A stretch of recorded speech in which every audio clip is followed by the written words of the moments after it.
Hello and welcome to Nationwide News on the network service of the NTA. I am Nolene Ebel-Ame with the news. Let's begin the bulletin by telling you that President Bola Tinubu has arrived in Rio de Janeiro, Brazil, to attend the 19th meeting of the G20 Leaders Summit taking place in the South American country. The presidential airplane landed at Galeão International Airport, Rio de Janeiro, at a few minutes past 11 p.m. local time on Sunday. He was received by Ambassador Breno Costa from the Brazilian Ministry of External Relations. An earlier statement by the Presidential Advisor on Information and Strategy, Bayo Onanuga, implies that the Nigerian leader's participation is at the instance of the Brazilian president and current president of the group, Luiz Inácio Lula da Silva. The summit, holding from Monday, November 18 to Tuesday, 19, will bring together leaders from the world's top 20 economies, including the European Union, the African Union, and multilateral financial institutions, among others. President Tinubu is also expected to hold bilateral meetings on the sidelines of the summit in advancement of Nigeria's socio-economic reforms. He is expected to return to Nigeria at the end of the visit. The federal government has launched the Grand Challenges Nigeria project designed to drive innovation in solving health and other national issues. Vice President Kashim Shettima, who launched the project at the banquet hall of the presidential villa, describes it as a major step in delivering on the promises of the Renewed Hope government. We shall bring you this report subsequently. Now, to tackle insecurity in the ECOWAS sub-region, security experts are advocating a proactive and a whole-society approach. This was the focus at the International Security Management course organized by the Nigerian Institute of International Affairs.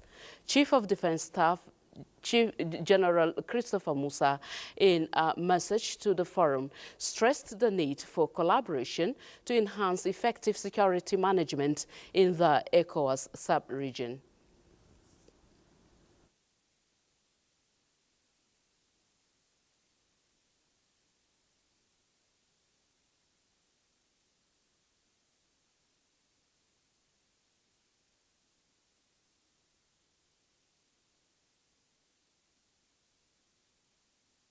Course with participants from security and relevant agencies.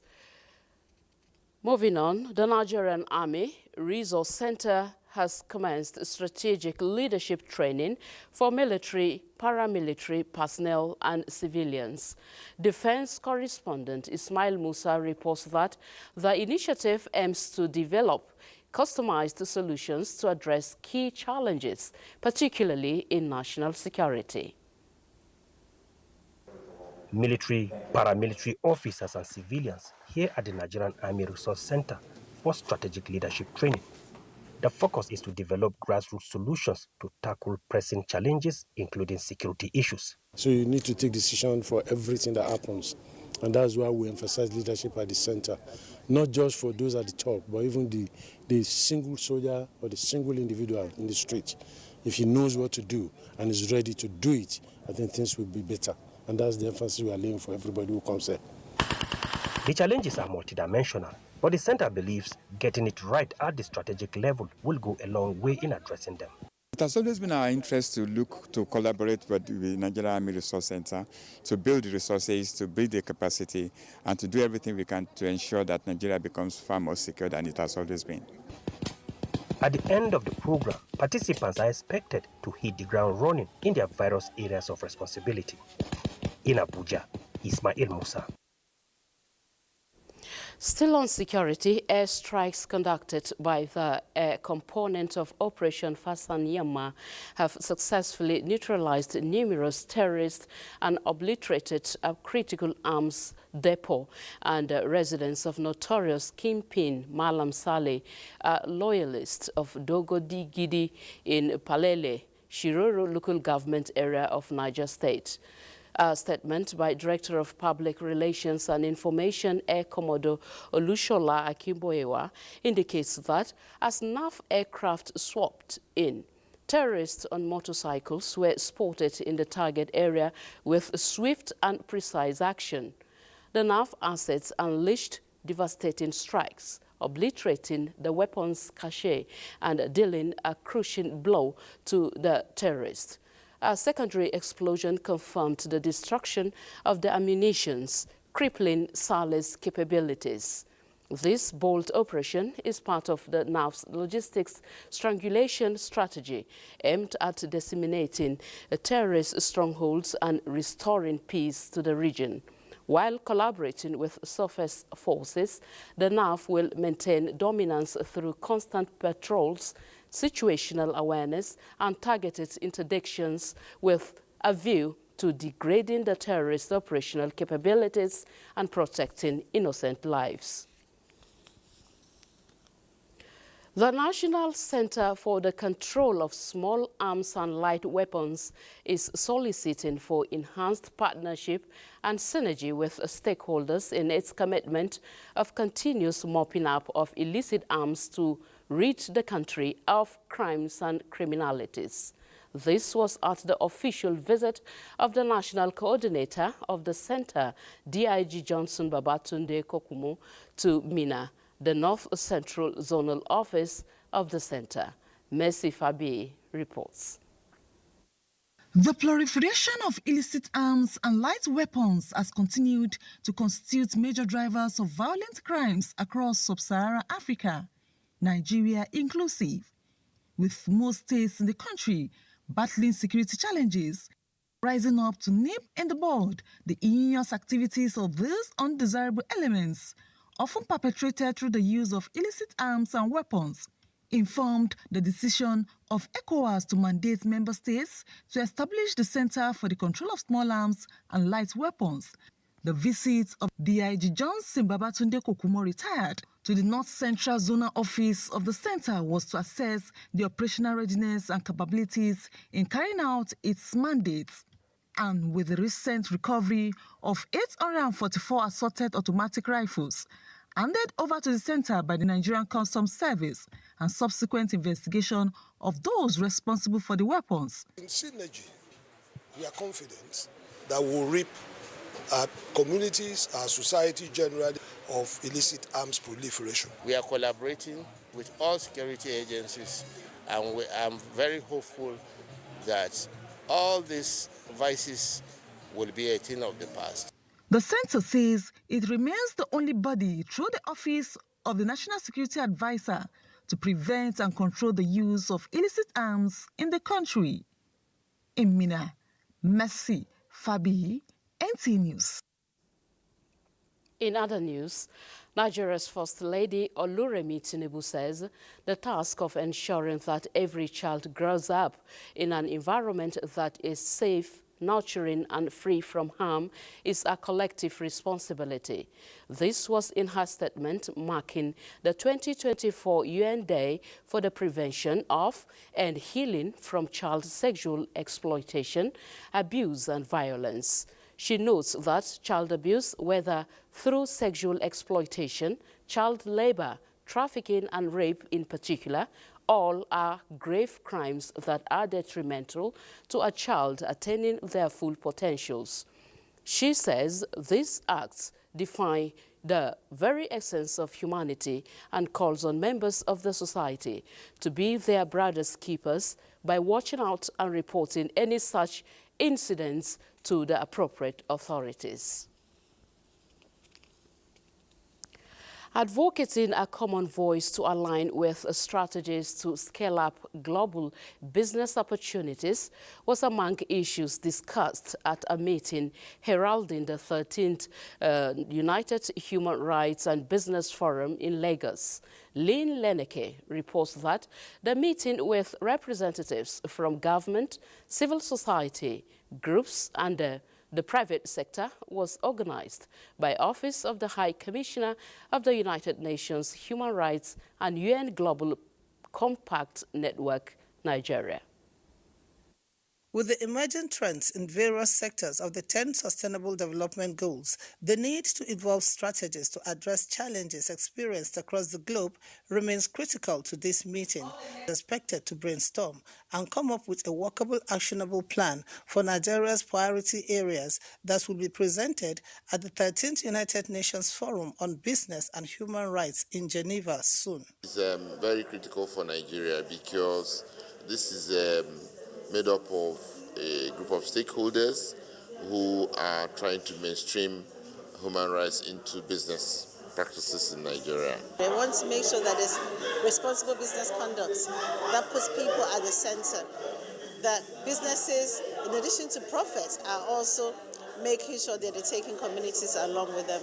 The presentation will scan across the development of a human rights policy, how to go through a human rights due diligence, how to track a human rights impact assessment. People's rights are being violated almost every day, and we want to hold governments and the businesses responsible. So for me, it's people in this room hoping to make those collaborations to ensure we're addressing these issues. The Interactive Forum is a platform to proffer viable suggestions that can be adopted as models for future development that will put Nigeria on the world map. In Lagos, Lynn Leneke, NTA News. Ministry of Solid Minerals Development has officially launched the 2024 Mining Week, a key initiative aimed at attracting both local and international investors to Nigeria's solid minerals sector. With Nigeria's mining potential largely untapped, the week-long event seeks to position the country as a global mining hub while promoting sustainable development within the sector. Ekene Ndulue reports. Nigeria reportedly has about 44 exploitable minerals in more than 500 locations across the country, with the potential of making solid minerals the bedrock of the country's economy. The Mining Week is providing opportunity for investors to look at areas of collaboration to harness potentials in the sector. Before now, people will come in, cut away our minerals and go and refine and bring back, and then we're paying so much on what belongs to us. Now with the local value addition, no one is allowed now to just legally carry out our product without adding value.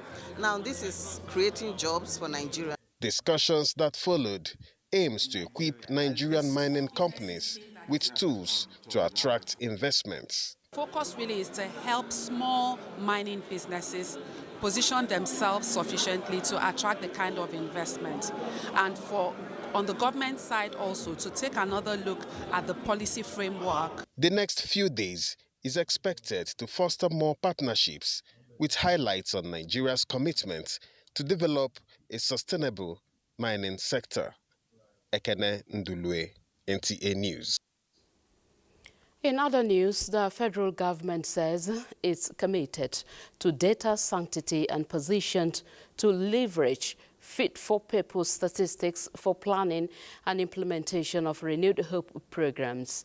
Musa Abubakar reports that the Minister of Budget and Economic Development, Abubakar Atiku Bagudu, reaffirms this at the celebration of African Statistics Day in Abuja. Statistics are more than numbers. They are said to be the backbone of informed decision-making in every society. That is why every year on November 18th, African countries come together to celebrate African Statistics Day. This year, Nigeria's National Bureau of Statistics joins the continent to spotlight an essential theme, supporting education by modernizing the production of fit-for-purpose statistics.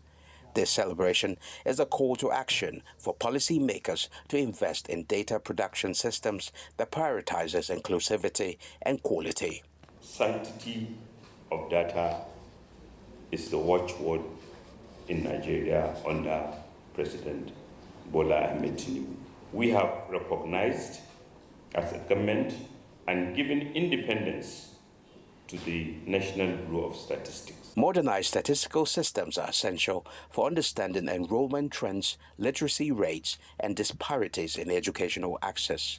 By embracing technology and innovation, the MBS is ensuring that data collected reflects the realities on the ground. We are piloting a program using technology to strengthen the collation, validation, and dissemination of administrative statistics across federal ministries, departments, and agencies of government. By working with international partners and leveraging advanced technologies like artificial intelligence, the MBS believes it can create actionable insights to improve student outcomes. In Abuja, Abubakar, NTA News. Let's shift our attention to election matters now. Democratically elected local government councils chairmen and councillors have eventually emerged in all the 14 local government areas of Zamfara state, following the conduct of the election on Saturday, the 16th November 2024. The new council's chairmen have already been sworn in by Governor Dauda Lawal for them to immediately assume office.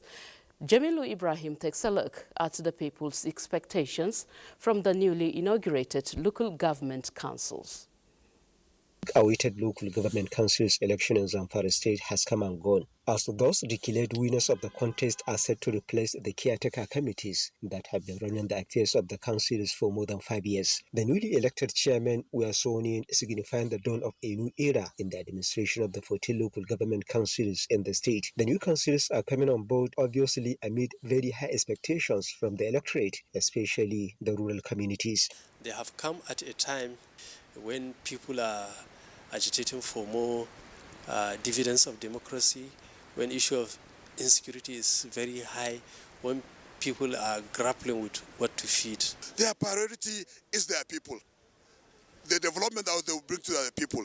Area of education, area of health, agriculture, physical development, especially in the area of infrastructure. The respondents particularly expect the new chairman to effectively leverage on the recent Supreme Court judgment, which upheld the financial autonomy of the local government councils to revive and improve the socio-economic fortunes of the people at the grassroots level. We expect transparency, understanding, and fairness to all. I expect that they would do their best, see what they can, try to, be close to the people, hear their grievances, try to address what you can. A cross-section of the respondents also stressed the need for the relevant bodies to hold the new local government councils accountable with a view to keeping them on the right track.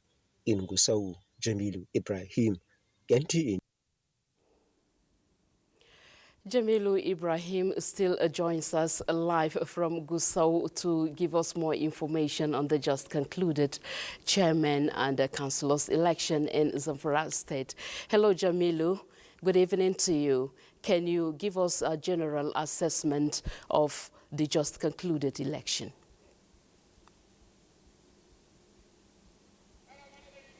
Good evening, Nolin.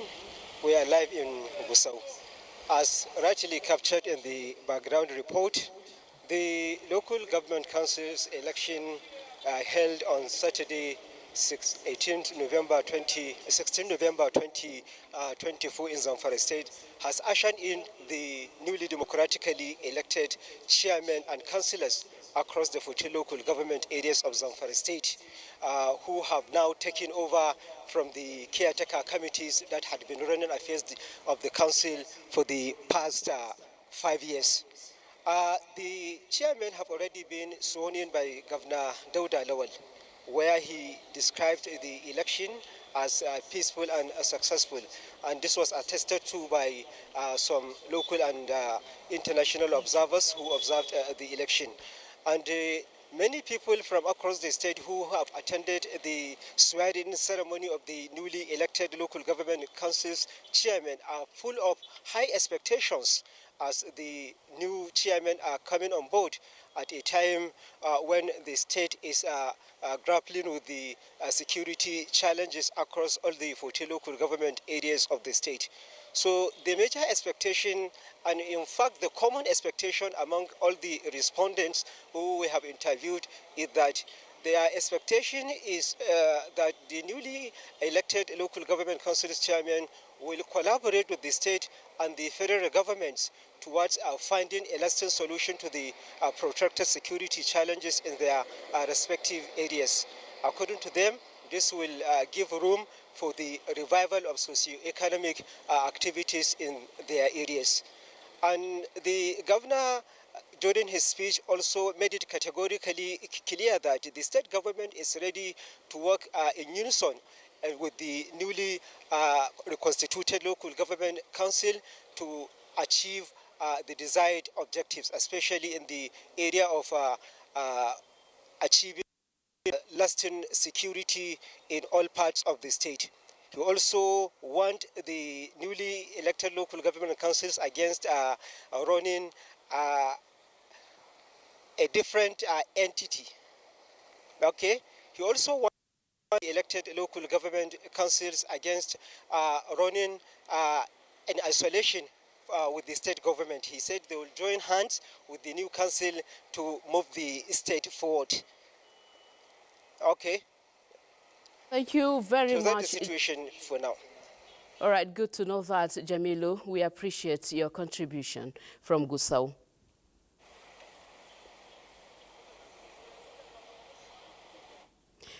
Moving on with the news, the House of Representatives has initiated an interactive session on the 4 tax reform bills submitted to the National Assembly by President Bola Ahmed Tinubu. At the session presided over by Speaker of the House of Representatives Tajuddin Abbas, federal government representatives assured Parliament that the reforms being proposed will not increase tax burden on Nigerians, but expand the nation's tax base by leveraging on the technology. We're trying to increase tax revenue without increasing the tax burden on anyone. The poorest people will find significant reduction in their tax burden. Middle class, a little bit less reduction. Even the upper class and companies, large and small, we see a reduction in their tax burden. When you see tax rate going up here, the ones that are going down are far more than the little that is going up. I need to make that, because it was a promise we made and that Mr. President made at the beginning. And we want to be honest and sincere with the Nigerian people. Lawmakers, however, expressed reservations about a proposed 60% increase of VAT sharing and consumption formula for states and local governments. Not taking any definitive position on these bills. Our role is to scrutinize them thoroughly, ensuring they align with the best interests of our constituents and the nation at large. We owe this duty to Nigeria. Generated revenue is not a function of development anywhere in the world. So therefore, the efficient use of revenue is the financial for development. The 4 executive bills which have only passed a first reading in Parliament are the Nigeria Tax Bill 2024, the Tax Administration Bill, the Nigeria Revenue Service Establishment Bill, and the Joint Revenue Board Establishment Bill. Now, in recognition of their loyalty and commitment towards promoting their brand, Promasido Nigeria, the makers of Top Tea Twisco cowbell milk and Onga seasoning cubes, has donated a branded bus worth millions of naira to Tea and Bread Vendors Association of Nigeria in Kano. Shehu Adamu also reports that the company produces cowbell coffee and cowbell chocolate. The presentation of the vehicle is to support and strengthen their long-standing partnership with the Tea and Bread Association of Nigeria. This is a testament to the critical role tea vendors play in distributing Promosido's quality products across Nigeria. We are interested in creating value, not only through our product, but also by supporting your businesses in ways that makes a meaningful difference. The elated members of the Tea and Bread Association of Nigeria pledged to use the bus to further promote Promosido's products. I want to assure the company that this relationship will prosper, and the next year when we are coming for another celebration, I'm sure the volume of this product will be more than double.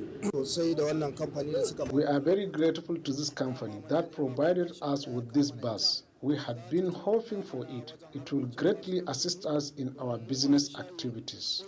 Present at the handover ceremony were the divisional sales manager, category manager, and regional sales manager, who emphasized the company's commitment to supporting their customers at the grassroots. So we believe that this mutual partnership would help both partners and help scale our business, as it would also help scale the business of the TAPSAN members. With this presentation, I think it will go a long way, because moving the bus around is giving a kind of advertisement. To further strengthen the vendors, Promosido Nigeria also organized a business training session aimed at enhancing their business management skills. We shall now be joining Abubakar Musa in our Maiduguri Network Center for more on Nationwide. Abubakar, is over to you. For joining us in Maiduguri. As part of commitment to strengthening the agricultural sector, the Borno State government is focused on a system where farmers have access to the right information through extension services, farm inputs, machineries, and exposure to innovations towards increasing yield and productivity. Deputy Governor Umar Usman Kadafur stated this at the launch of the 2024-2025 dry season input distribution to farmers in the Northeast region. Tina Toro reports that the distribution is at the instance of the Food and Agriculture Organization. The distribution is aimed at providing critical agricultural inputs to help communities affected by insurgency, recent flood disaster, climate change, amidst other life-threatening challenges, build resilience for sustainable livelihood. Inputs, mainly vegetable seeds, to include spinach, okra, tomato, cabbage, carrots, among others, alongside rice, maize, and fertilizer, were distributed to ensure bumper harvest to adequately meet the nutritional needs of farmers and their families and economically empower them. This intervention by the Food and Agriculture Organization, in collaboration with the Norwegian government, European Union, USAID, the government of France, and other developmental partners, targets 49,000 households in Borno, Adamawa, and Yobe states, with 24,500 beneficiaries from 12 local government areas of Borno State, in addition to safe access to fuel-efficient kits to include stove and briquettes and locally made nutritional supplements to 300 households with children under age of 5 in Kadamari. Flood relief items were also distributed to those affected by the recent flood disaster. Deputy Governor Umar Usman Kadafur, who led the distribution at Kadamari in Jere local government area, urged beneficiaries to ensure maximum utilization of inputs provided for food security and sufficiency. We are focused on creating an environment where farmers have access to knowledge, technology, and infrastructures that need to thrive. FAO representative Dominic Kofi Kwaku emphasized the organization's continued support to agriculture in Nigeria towards ensuring affordability and availability of food for all Nigerians. We have more than 700 million persons in food insecure. And unfortunately, in Nigeria, we still have, despite all our efforts that we did, we still have 30 3 million of persons in food insecure. Chairperson Jere Local Government Council Ina Galadima pledged to support farmers until the desired outcome is achieved. Maiduguri, Tina Toro, NTA News. National Population Commission, NPC, Borno State, in collaboration with the Federal Ministry of Health, has launched the 2024 Nigeria Verbal and Social Autopsy VASA study aimed at providing far-reaching insights into the causes of under 5 and maternal deaths. The health intervention program, implemented nationwide, is expected to bring an end to increasing maternal and child mortality cases in Nigeria, the report. The launching of the 2024 round of Verbal and Social Autopsy VASA study is a deliberate effort to build on previous efforts from 2014 and 2019, which provided valuable information that helped in shaping health policies and interventions aimed at reducing preventable deaths among mothers and children.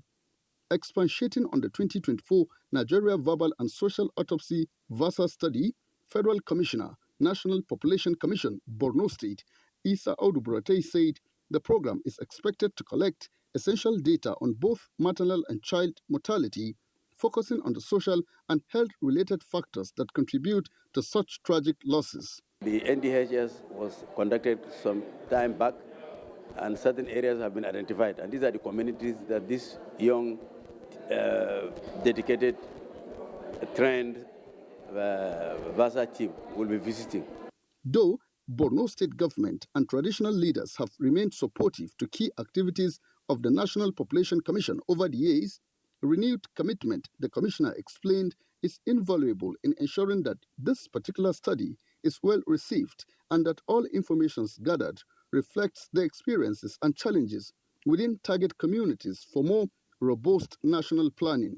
With the support of the Borno State governor, he has stood by us, and he has continued to support us. And they are willing to support us in this particular exercise of VASA studies. Borno State Coordinator of Verbal and Social Autopsy Study, Sali Garba, reaffirmed readiness to apply the desired modus operandi in making the project a huge success. In Maiduguri, Abubakar Musa, NTA News. This is nationwide on the Nigerian Television Authority. Let's take a break here. There will be more reports for you shortly.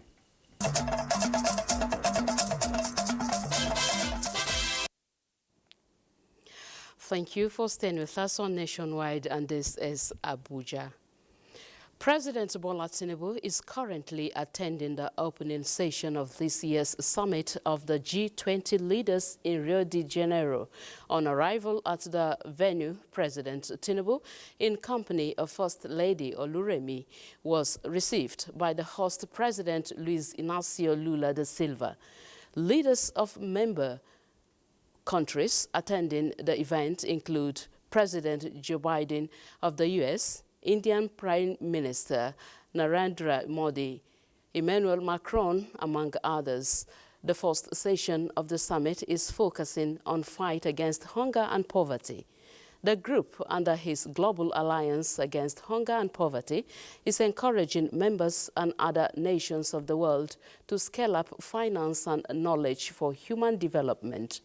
State House correspondent Musbao Dan Wahab reports that President Bola Tinubu is expected to address the gathering in this regard.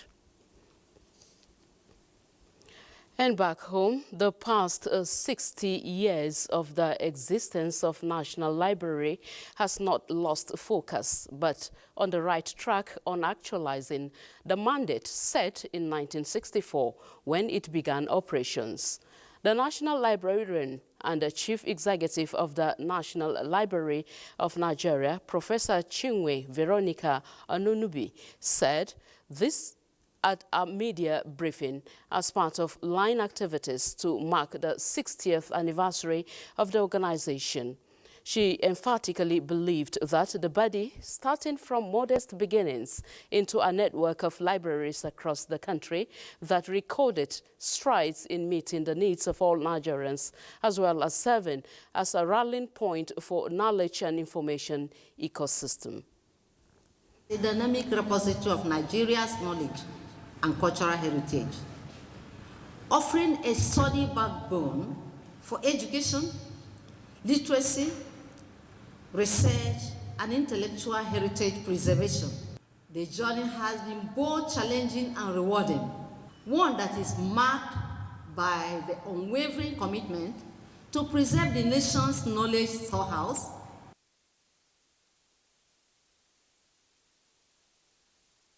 of Nigerians for posterity. Presently, the National Library has preserved over 5 million titles in over 13 million volumes of resources stored in various locations all over the country, inclusive of 2.5 million titles and 7.5 million volumes resources of Nigerian origin. As a bibliographic center, these resources are listed in the National Bibliography of Nigeria (NBN), aimed at ensuring universal bibliographic control (UBC) and universal availability of publications (UAP). From the first NBN produced, National Library has consistently produced over 20 editions, which serves as both reference material and cataloging tools for Nigerian resources nationally and internationally. As a public space, the organization has provided opportunity for economic, technological, socio-political engagements while serving as a space for innovation and entrepreneurship, robotics and other ICT trainings through collaborations with other stakeholders. In line with President Tinubu's aspiration to remove school-age children from roaming the streets back to the classroom, the National Commission for Almajiri and Out-of-School Children's Education has mopped up over 22,000 children from different parts of the FCT and handed them over to the FCT Education Secretariat for enrollment in schools. Executive Secretary of the Commission, Dr. Muhammad Sani Idris, said the presidential directive will be replicated in all states of the Federation. The handover ceremony, which took place in 3 different locations of Kado, Karo, and Kuje, consists of the Almajiri's school dropouts and those who have never seen the 4 corners of a classroom.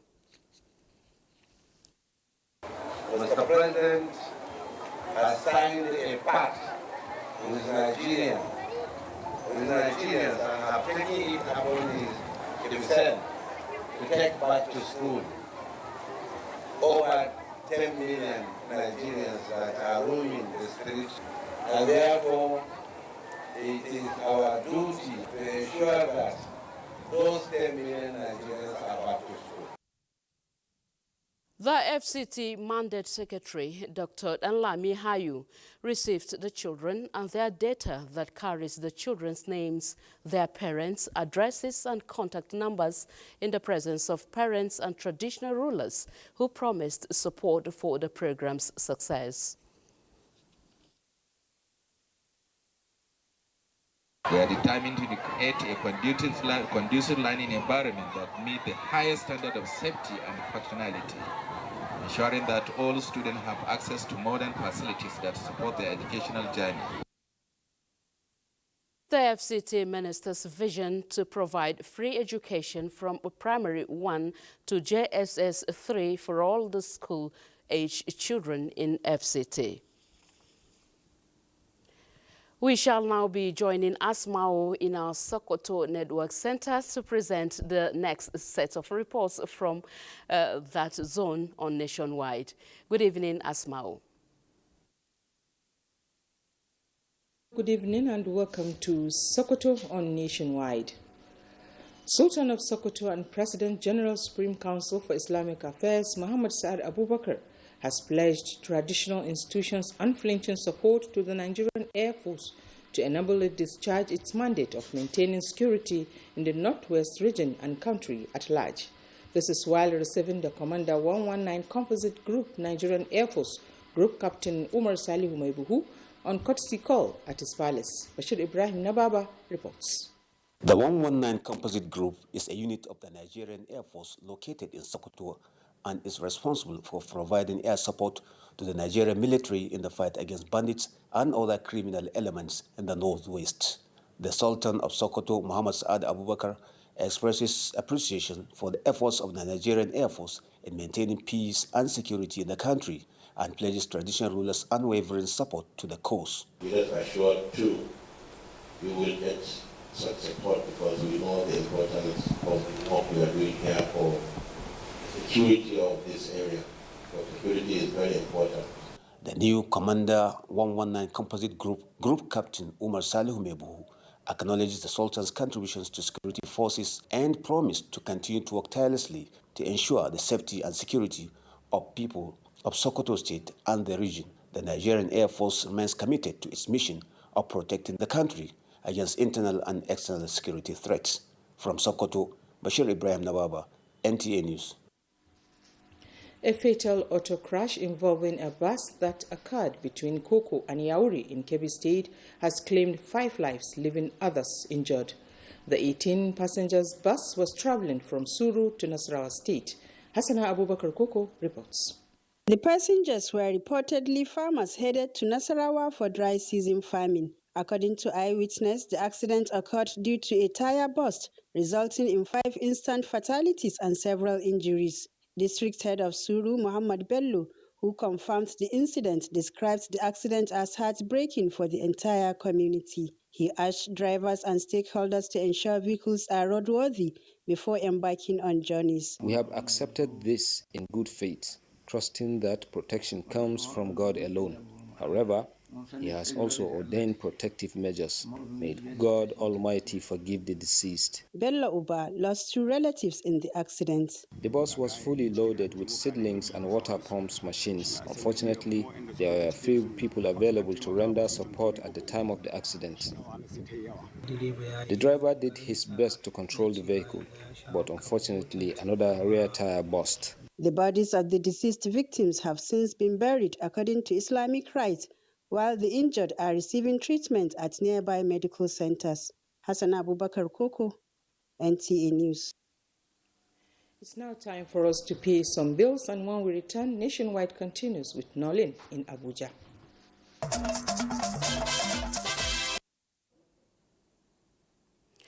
Welcome back from Sokoto to Abuja.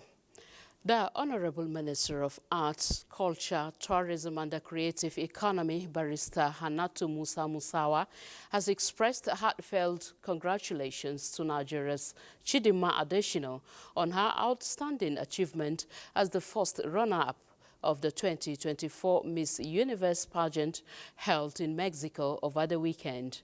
Musawa described Chidinma's remarkable feat as a testament to her dedication, resilience, and passion for excellence. She said that Adesina's accomplishment not only brings pride to Nigeria, but also inspires a generation of young women to strive for greatness. Musawa also commended Chidinma for her exceptional representation of Nigeria's rich cultural heritage and values. Her achievement, she said, serves as a catalyst for promoting tourism, cultural exchange, and international cooperation. On a solemn note, the Minister of Information and National Orientation, Muhammad Idris, condoles with the Muslim community of Mina and the government of Niger State over the death of the chief imam of Mina Central Mosque, Sheikh Issa Fari. A statement by Rabiu Ibrahim, Special Assistant Media to the Minister of Information and National Orientation, Muhammad Idris, described Sheikh Issa Fari as a respected religious leader who spent a greater part of his 93 years long life in the service of Allah and the propagation of Islam, and championed the advancement of peaceful coexistence in Niger State and the country at large. The minister condoled the governor of Niger State, Umaru Bago, and the emir of Mina, Alhaji Dr. Umar Farouk Bahago, over the loss of the sage, whose fountain of knowledge offered wise counsel, calling on people of Niger State to take solace in his legacies of love, tolerance, and unity. It is on this note that we conclude Nationwide today. Thank you for watching. I am Nolin Ebel Ame. Good evening.